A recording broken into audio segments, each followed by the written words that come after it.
Doctor बीना चतुर्वेदी की आवाज़ में उनके कहानी संग्रह प्रतीक्षा से सुनिए कहानी बेटे की इच्छा पूर्ति। इस कहानी में बताया गया है कि आजकल माता पिता एक ही बच्चा पैदा करते हैं, जो कि ठीक नहीं है। ऐसे बच्चे ज़िद्दी और चिड़चिड़े स्वभाव के हो जाते हैं। उनमें सामंजस्य की भावना का अभाव रहता है। अक्षांश ने जब अपने माता पिता को अपनी इच्छा बताई, तब उन्होंने दूसरे बच्चे को पैदा करने का निर्णय लेकर अपने बेटे की इच्छा पूरी की थी। सुनिए कहानी बेटे की इच्छा पूर्ति। 11 बजते ही सीमा ने घर के अंदर बाहर चहलकदमी करना शुरू कर दिया था। बार बार लॉन में आकर गेट की ओर देखती, सड़क की ओर टकटकी लगाकर वाहनों का निरीक्षण करती। सीमा के पति अजय ने आज ऑफिस से अवकाश ले रखा था। वह पत्नी की इन हरकतों को बड़े ध्यान से देख रहे थे। सीमा जैसे ही ड्राइंग रूम में आई, अजय सीमा की ओर देखकर मुस्कुराते हुए कहने लगे, सीमा, बाहर धूप में बार बार क्यों जा रही हो? मुझे मालूम है कि तुम अक्षांश के इंतजार में बेचैन हो रही हो कि वह स्कूल से कब आएगा। अभी तो उसके आने का समय नहीं हुआ है। परेशान होने की क्या ज़रूरत है? आएगा तब स्वयं ही कॉल बेल बजा देगा। उसकी टीचर भी तो साथ होगी, उसे अकेला नहीं छोड़ेगी। आज अक्षांश के स्कूल जाने का पहला दिन था। सीमा ने अक्षांश को आज से पहले कभी भी अपने से अलग नहीं किया था। सीमा मुस्कुराते हुए कहने लगी कि धूप कहाँ है? बादल हो रहे हैं। मैं तो मौसम का आनंद लेने के लिए बाहर गई थी। सीमा अनमने दिल से सोफे पर बैठकर पत्रिका के पन्ने पलटने लगी, लेकिन ध्यान तो उसका दरवाजे की ओर ही लगा हुआ था। वह बार बार घड़ी की ओर देख रही थी। पैरों की आहट सुनते ही सीमा दरवाजा खोलने के लिए उठी। उसने देखा कि अक्षांश अपनी टीचर के साथ पोर्च में आ चुका था। उन्हें कॉल बेल बजाने की भी जरूरत नहीं पड़ी। उससे पहले ही सीमा ने दरवाज़ा खोल दिया। अक्षांश अपनी टीचर के साथ एक दिन में काफ़ी घुल मिल गया था। वह अपनी मम्मी को टीचर के बारे में बताने लगा। टीचर अक्षांश को पहुंचाकर शीघ्रता से अन्य बच्चों के साथ बस में जाकर बैठ गई। अक्षांश अपनी माँ का हाथ पकड़कर जिद करने लगा कि उन्होंने टीचर को क्यों जाने दिया। सीमा ने कहा कि कल सुबह तुम्हारी टीचर तुम्हें लेने के लिए फिर आ जाएंगी और तुम अपने स्कूल के बारे में मुझे बताओ। तुमने अपने टिफ़िन का खाना तो खा ही लिया होगा। तुमने अपनी क्लास के बच्चों के साथ दोस्ती भी की होगी। मुझे सब बताओ। अक्षांश ने बताया कि उसने अपनी क्लास के 2-3 बच्चों से दोस्ती कर ली है और वह उनके बारे में अपनी मम्मी को बताने लगा। अक्षांश की बातें सुनकर सीमा ने राहत की सांस ली। वह अक्षांश के लिए कितनी बेचैन हो रही थी। उसे लग रहा था कि मेरा बच्चा मेरी याद करके रो रहा होगा।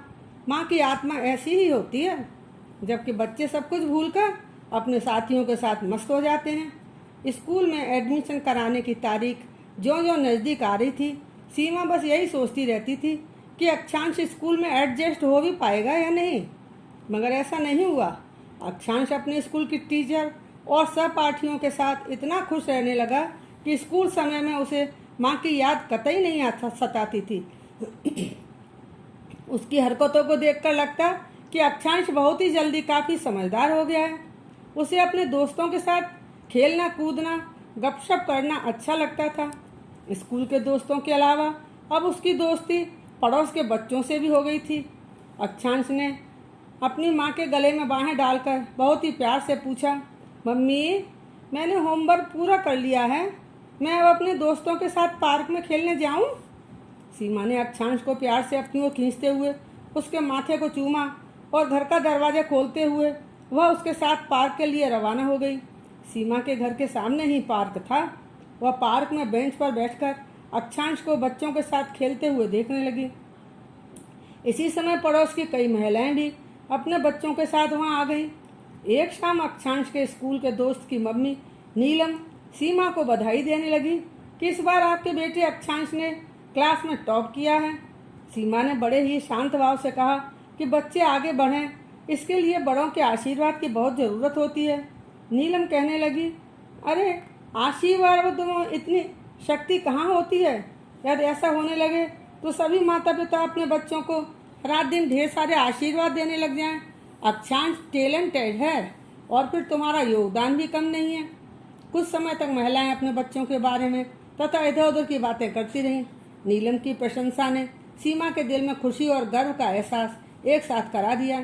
सीमा विचारों के सागर में गोते लगाने लगी। अक्षांश पढ़ाई के अलावा खेल कूद हो या चित्रकला सभी में आगे रहता था। खुश मिजाज इतना कि सभी बच्चे उसके साथ दोस्ती रखना चाहते थे। कार की आवाज़ सुनकर सीमा के विचारों की श्रृंखला टूट गई। अजय ऑफिस से वापस आ गए थे और उन्होंने जैसे ही अपनी कार पोर्च में खड़ी की, अक्षांश और सीमा पार्क से उठकर घर आ गए। अक्षांश पापा की गर्दन में बाहें डालकर झूलने लगा। अजय ने अक्षांश को प्यार से उठाकर गले से लगा लिया। अजय की आदत थी कि वह ऑफिस से आने के बाद शाम का पूरा समय अक्षांश के साथ ही व्यतीत करते थे। अक्षांश दिन भर की सभी बातें अपने पापा के साथ शेयर करता। सीमा ने गौर किया कि अक्षांश के मन में कोई बात है जो उसे परेशान कर रही है। कुछ दिनों तक तो सीमा इसको अनदेखा करती रही, किंतु एक दिन अक्षांश को प्यार से अपने पास बैठाकर सीमा पूछने लगी, बेटा क्या बात है, तुम इतने परेशान क्यों रहते हो? अगर तुम्हारे मन में कोई बात है तो तुम मुझसे शेयर कर सकते हो।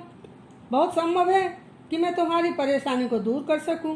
सीमा के इस तरह से पूछने पर अक्षांश कहने लगा, मम्मी मेरे भैया बहन क्यों नहीं हैं? मेरे सभी दोस्त अपने भाई बहन के साथ खेलते हैं, मज़े करते हैं, मगर मैं ऐसा कुछ नहीं कर सकता। मेरे लिए भी एक छोटा भाई या बहन ला दीजिए। अक्षांश की भोली भाली दो टूक बातें सीमा के दिल को गहराई तक छू गईं। सीमा ने बहला फुसलाकर उसका ध्यान दूसरी बातों में लगा दिया, लेकिन आज अक्षांश ने सीमा को इस विषय में सोचने पर मजबूर कर दिया था। एक छोटे से बच्चे ने बाल मन की मनोवैज्ञानिक आवश्यकता को साफ शब्दों में बहुत ही सहज और सरल ढंग से रख दिया था। ऐसी बात नहीं थी कि सीमा दूसरे बच्चे को जन्म नहीं दे सकती थी, मगर सीमा और अजय ने बड़े सोच विचार के बाद ये निर्णय लिया था।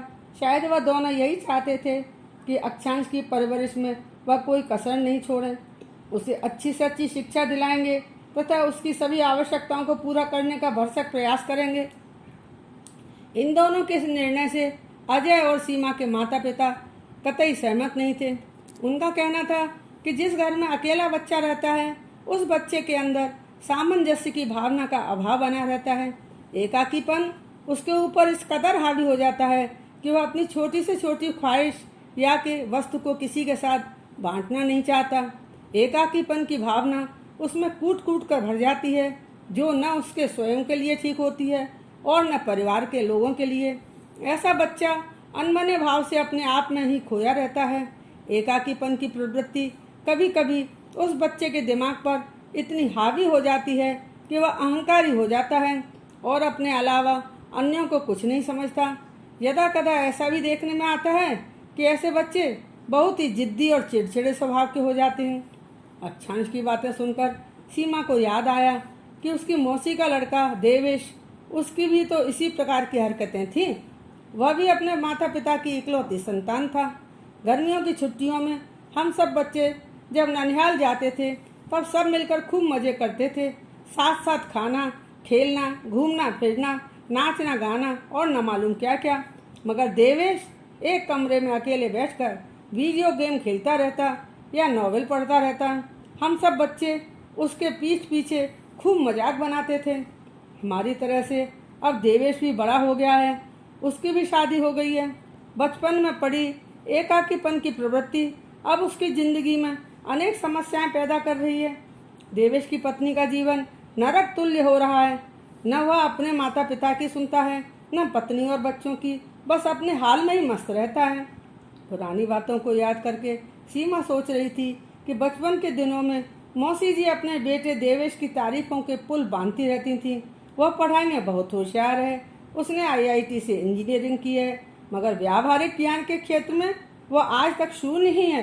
परिवार और रिश्तेदारों के बीच कैसे रहते हैं, उनके साथ किस तरह से पेश आना चाहिए, ये छोटी छोटी बातें भी आज तक उसको समझ नहीं आती।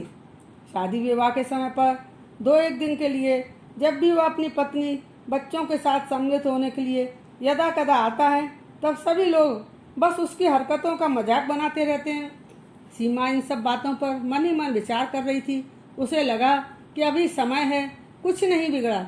अक्षांश ने हमारी आंखें खोल दी, हमें सोचने पर मजबूर कर दिया है। मैं नहीं चाहती कि हमारा भविष्य मौसी जी जैसा हो। अजय और सीमा ने कई दिनों तक इस विषय पर आपस में चर्चा की और अंत में इस नतीजे पर पहुंचे कि अक्षांश की इच्छा पूर्ति के लिए उन्हें दूसरा बच्चा पैदा करना ही होगा। कुछ समय पश्चात सीमा ने एक बेटी को जन्म दिया। छोटी बहन को पाकर अक्षांश की खुशी का ठिकाना नहीं रहा। स्कूल से वापस आने के बाद वह घंटों तक अपनी बहन के पास बैठकर उसे खिलाता रहता और छोटी छोटी कहकर उसे बहुत प्यार करता। धीरे धीरे छोटी अब बड़ी हो गई। अब दोनों एक दूसरे के साथ खूब बातें करते। अक्षांश और छोटी की बातें सुनकर अजय और सीमा को भी बहुत आनंद आता। इन दोनों बच्चों के आपसी प्यार को देखकर अजय और सीमा को इस बात का एहसास हुआ कि अक्षांश की डिमांड पर ही सही हम दोनों ने अपनी गलती को समय रहते सुधार लिया। अब हमारी कंप्लीट फैमिली हो गई। सीमा ने अजय से कहा कि अक्षांश की इच्छा पूर्ति के लिए किए गए इस निर्णय ने हम सबके जीवन को खुशियों से भर दिया है।